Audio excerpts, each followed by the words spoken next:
पलट के बाद पश्चिमी अफ्रीकी देशों के संगठन ECOWS ने नाइजीरिया के खिलाफ सैन्य कार्यवाही का ऐलान कर दिया है। तनावपूर्ण स्थिति को देखते हुए विदेश मंत्रालय ने भारतीयों के लिए एडवाइजरी जारी की है। क्या है उस एडवाइजरी में, ये हम आपको बताएंगे आज की इस वीडियो में।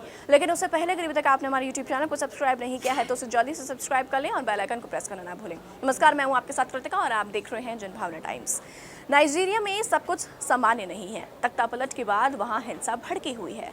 ऐसे में वहां रह रहे भारतीय खुद को असुरक्षित महसूस कर रहे हैं। तनाव की स्थिति को देखते हुए विदेश मंत्रालय ने वहां रह रहे भारतीयों को तुरंत नाइजीरिया छोड़ने की सलाह दी है। शुक्रवार को विदेश मंत्रालय ने इस संबंध में एक एडवाइजरी भी जारी की। मंत्रालय ने कहा है कि नाइजीरिया तख्तापलट के बाद हिंसा और अशांति से जूझ रहा है। ऐसे में भारतीय नागरिकों का नाइजीरिया में रहना सुरक्षित नहीं है। इस बीच नाइजीरिया के पड़ोसी देशों ने युद्ध की तैयारियां शुरू कर दी है। अधिकारियों के मानिए तो अभी तकरीबन 250 भारतीय नाइजीरिया में रह रहे हैं, जहां पिछले महीने के तख्तापलट के बाद व्यापक विरोध प्रदर्शन और हिंसा देखी गई है। विदेश मंत्रालय ने अपने एडवाइजरी में कहा कि जो लोग नाइजीरिया की यात्रा करने की योजना बना रहे हैं उन्हें स्थिति सामान्य होने तक अपनी योजनाओं पर पुनर्विचार करना चाहिए। साथ ही विदेश मंत्रालय के प्रवक्ता अरिंदम बागची ने कहा है कि भारत नाइजीरिया में जारी घटनाक्रम पर करीब से नजर रखा हुआ है।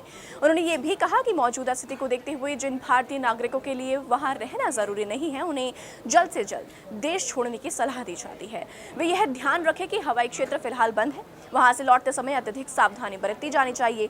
उन्होंने ये भी कहा कि उन सभी भारतीय नागरिकों जिन्होंने नियामी में भारतीय दूतावास में पंजीकरण नहीं कराया है उन्हें शीघ्रता से ऐसा करने की सलाह दी जाती है। बागची ने यह भी कहा कि भारतीय नागरिक किसी भी सहायता के लिए भारतीय दूतावास नियामी में संपर्क कर सकते हैं। वैसे आपको बता दें कि ECOWS 15 देशों का समूह है। हालांकि इन देशों में सिर्फ नाइजीरिया ही है जिसके पास मजबूत सेना है। नाइजीरिया की सेना में 33,000 जवान हैं। इसके अलावा सेना के पास फ्रांस और अमेरिका से मिले आधुनिक हथियार भी हैं। ऐसे में ECOWS का नाइजीरिया की सेना से टकराना आसान नहीं होगा।